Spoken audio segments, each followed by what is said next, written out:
नमस्कार, news watch India देख रहे हैं आप और मैं हूं आपके साथ श्रेया राज। उत्तर प्रदेश की राजनीति में एक बार फिर असदुद्दीन ओवैसी की एंट्री तेज हो गई है। ओवैसी ने सोशल मीडिया पर दावा किया है कि यूपी में पूरा गेम बदल देंगे। विधानसभा चुनाव से पहले वो लगातार जनसभाएं कर रहे हैं और मुस्लिम बहुल सीटों पर अपनी पार्टी को मजबूत करने की कोशिश में जुटे हैं। अब बड़ा सवाल यही है कि क्या इस बार ओवैसी सच में यूपी की चुनावी तस्वीर बदल पाएंगे या उनका दावा सिर्फ सियासी बयान बनकर रह जाएगा। अब रुक करते हैं अगली खबर की ओर। शाहजहांपुर में पुलिस और कुख्यात ड्रग तस्कर रियाज खान और बाबू के बीच देर रात मुठभेड़ हुई। जवाबी कार्रवाई में पुलिस की गोली लगने से आरोपी घायल हो गया, जिसके बाद उसे गिरफ्तार कर लिया गया। बताया जा रहा है कि 3 महीने पहले ही इस तस्कर की करीब 80 करोड़ की संपत्ति जब्त की गई। इस पर ज्यादा जानकारी के लिए हमारे साथ जुड़ेंगे संवाददाता राहुल अवस्थी, लेकिन उससे पहले इस घटना पर एसपी दीक्षा भवरे ने क्या कहा, सुनिए। दिनांक 2 जुलाई 2026 थाना तिलहर जनपद शाहजहांपुर में चलाए जा रहे अभियान अपराध की रोकथाम एवं वांछितों की गिरफ्तारी के अंतर्गत मुखबिर की सूचना पर रटापुल गुलेरिया मोड़ पर स्थानीय पुलिस द्वारा चेकिंग के दौरान वांछित अभियुक्त बाबू उर्फ रियाज अपनी 2 व्हीलर बिना नंबर प्लेट की गाड़ी पर आता हुआ दिखा।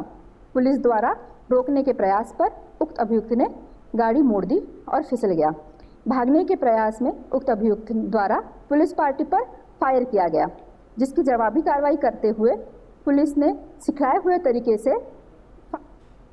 अब सवाल ये है कि आखिर ये ड्रग नेटवर्क इतना बड़ा कैसे बनता गया और पुलिस की नजरों से लंबे समय तक कैसे बचता रहा। हमारे साथ जुड़ेंगे संवाददाता राहुल अवस्थी। राहुल, ये मुठभेड़ आखिर किस जगह और किस हालात में हुई, क्या आप पूरी घटना बता सकते हैं?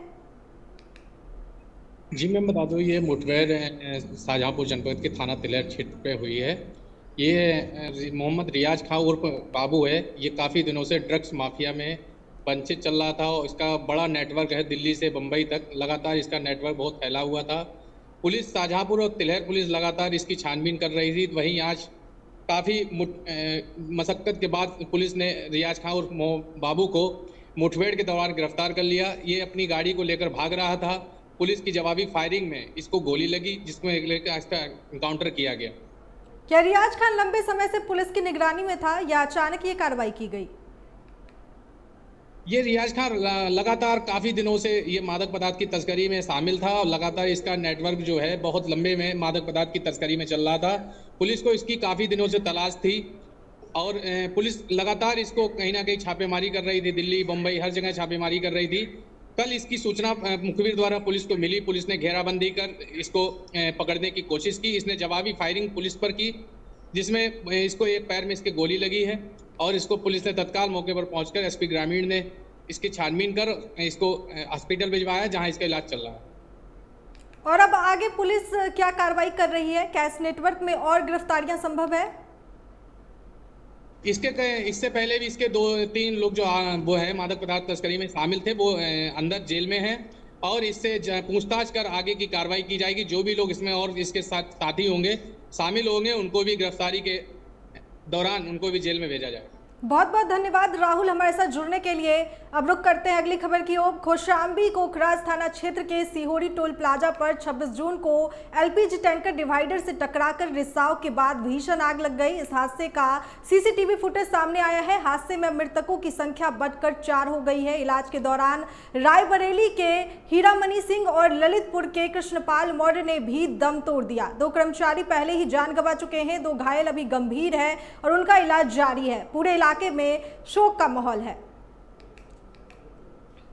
यूपी की सियासत में कांग्रेस ने सीट शेयरिंग को लेकर बड़ा बयान दिया है। पार्टी के नवनियुक्त प्रदेश प्रभारी राजेंद्र पाल गौतम ने साफ कहा है कि बराबर की सीटें चाहिए, इससे कम पर कोई समझौता नहीं होगा। उन्होंने ये भी कहा कि कांग्रेस यूपी में संगठन को बूथ स्तर तक मजबूत करेगी और जल्द ही अपना घोषणा पत्र भी जारी करेगी। खुद सुनिए प्रदेश प्रभारी राजेंद्र पाल गौतम का ये बयान। हम देख रहे हैं कि पूरे देश के अंदर किस तरीके से संविधान को कमजोर किया जा रहा है, लोकतंत्र को कमजोर किया जा रहा है, देश की तमाम संवैधानिक संस्थाओं पर कब्जा किया जा रहा है। सुप्रीम कोर्ट, हाई कोर्ट के जजों तक पर इतना दबाव है कि उनके जजमेंट को जब हम पढ़ते हैं तो कई बार ऐसा लगता है जैसे without application of mind judgement दिया हो। ऐसा लगता है जैसे जज के ऊपर कोई दबाव है। उसी तरीके से जितने भारत में ब्यूरोक्रेट्स हैं, IAS IPS हैं, उन सब अधिकारियों की कार्यप्रणाली से लगता है जैसे वो केवल और केवल।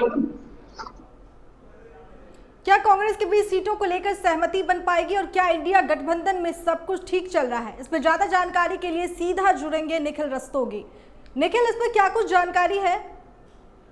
जी बिल्कुल, आपको बताते चले उत्तर प्रदेश में राजेंद्र पाल गौतम को प्रभारी बनाया गया है। कल उन्होंने प्रेस वार्ता करी और प्रेस वार्ता में साफ तौर से कहा है कि हमारा जो सहयोगी दल है समाजवादी पार्टी, अगर हमारे मतलब भर की सीटें नहीं देंगे तो हम गठबंधन नहीं कर सकते हैं। लेकिन ये औपचारिक कहने की बात है, जैसे जैसे चुनाव नजदीक आएगा वैसे वैसे बातें आगे बढ़ेगी। हालांकि बात करी जाए तो उत्तर प्रदेश में समाजवादी पार्टी ने साफ तौर से कहा है कि मतलब भर की सीटें कांग्रेस को दे सकते हैं, क्योंकि जहां जहां कांग्रेस का वर्चस्व ज्यादा है वहीं वहीं उनको सीटें मिलेंगी और जहां जहां वर्चस्व कम है वहां पे फिलहाल नहीं मिलेगा। हालांकि उत्तर प्रदेश में समाजवादी पार्टी सेकंड नंबर की सबसे बड़ी पार्टी है। जी, क्या सीट शेयरिंग को लेकर कांग्रेस और सपा के बीच किसी तरह की सहमति बनती दिख रही है? जी बिल्कुल, अभी तो फिलहाल ऐसा कुछ दिख नहीं रहा है, लेकिन जिस तरह से लगातार कांग्रेस अपने बयान दे रही है तो उससे ये लगता है कि सहमति बनने की उम्मीद कम नजर आ रही है।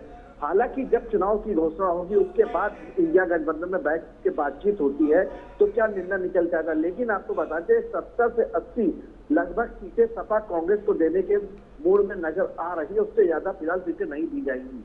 बहुत बहुत धन्यवाद निखिल हमारे साथ जुड़ने के लिए। अब रुक करते हैं अगली खबर की ओर। रुड़की के झबरेड़ा विधानसभा क्षेत्र के तासीपुर गांव में विधायक वीरेंद्र जाती ने करीब 38 लाख रुपए की लागत से बनी इंटरलॉकिंग सड़क का लोकार्पण किया। इस दौरान उन्होंने कहा कि उनकी प्राथमिकता क्षेत्र का विकास है और कई नई परियोजनाओं की फाइलें मुख्यमंत्री के पास लंबित है। विधायक ने चेतावनी दी है कि अगर विकास कार्यों को मंजूरी नहीं मिली तो वो जनता के साथ आंदोलन करेंगे। कार्यक्रम में ग्रामीणों ने विकास कार्यों की सराहना करते हुए विधायक के समर्थन का भरोसा भी जताया। सुनिए वहीं इस पे स्थानीय निवासी ने क्या कुछ कहा।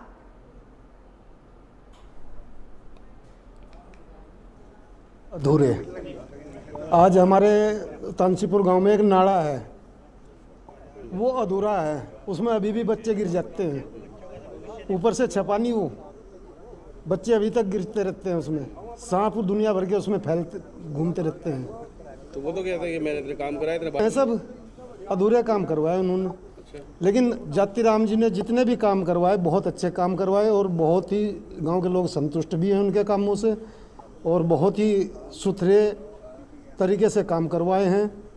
और शायद मेरी नज़रों में तो ये हमारे क्षेत्र के पहले नंबर 1 विधायक हैं। समाजवादी पार्टी के वरिष्ठ नेता राजेंद्र चौधरी की तबीयत अचानक खराब हो गई, जिसके बाद उन्हें लखनऊ के सिविल अस्पताल लाया गया। जानकारी के मुताबिक वो उस समय सपा कार्यालय पर मौजूद थे। हालात बिगड़ने पर उन्हें तुरंत इमरजेंसी वार्ड में भर्ती कराया गया, जहां डॉक्टरों की टीम उनका इलाज कर रही है। सूत्रों के मुताबिक उन्हें हार्ट अटैक आने की आशंका जताई जा रही है। इस दौरान अखिलेश यादव की सुरक्षा की गाड़ी भी अस्पताल पहुंची, उनकी हालत पर नजर रखी जा रही है।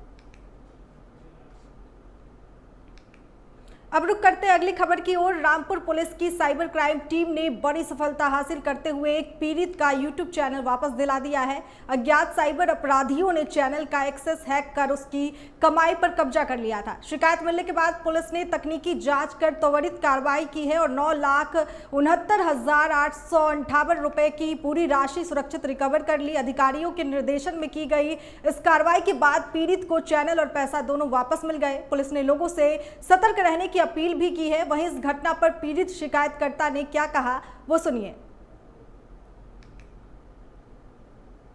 वो हमारे बेटे का यूट्यूब का चैनल है, उसमें एक कॉल आई थी उसके मोबाइल पे कि आपको हम जो है गोल्डन प्ले बटन दिला देंगे और आपका चैनल बढ़िया चलेगा।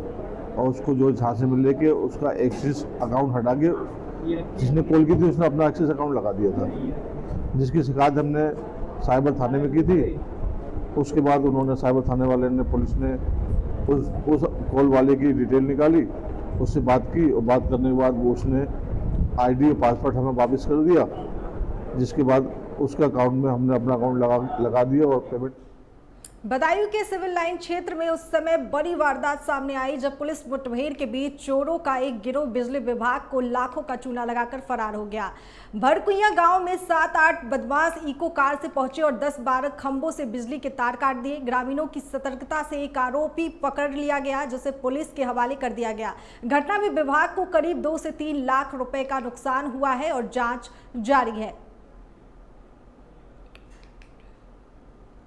सलमान खान के घर के बाहर 2024 में हुई फायरिंग मामले में बड़ा अपडेट सामने आया है। इस केस में अनमोल बिश्नोई ने मुंबई की स्पेशल MCO-CA कोर्ट में सरेंडर करने की अर्जी दाखिल की है। उसने कहा कि वो निष्पक्ष ट्रायल और कानूनी प्रक्रिया में शामिल होना चाहते हैं, लेकिन फिलहाल वो तिहाड़ जेल में बंद है, इसलिए कोर्ट के आदेश के बिना पेश नहीं हो सकता। अनमोल ने कोर्ट से प्रोडक्शन वारंट जारी करने की मांग की है ताकि उसे इस मामले में पेश किया जा सके और आगे की कानूनी कार्रवाई पूरी हो सके। अब रुक करते हैं आखिरी खबर की ओर। इंग्लैंड ने विमेंस T20 वर्ल्ड कप के फाइनल में जगह बना ली है। सेमीफाइनल मुकाबले में टीम ने साउथ अफ्रीका को 40 रन से हराया। अब फाइनल रविवार को लॉर्ड्स में खेला जाएगा, जहां इंग्लैंड का सामना ऑस्ट्रेलिया से होगा। पहले बल्लेबाजी करते हुए इंग्लैंड की शुरुआत खराब रही और टीम 23 रन पर 3 विकेट खो चुकी थी, लेकिन इसके बाद नेट साइबर ब्रंट और हीटर नाइट ने 133 रनों की शानदार साझेदारी कर टीम को 159 रन तक पहुंचाया। जवाब में साउथ अफ्रीका 129 रन ही बना सकी। इस बुलेटिन में फिलहाल इतना ही। तब तक देखते रहिए न्यूज़ वॉच इंडिया।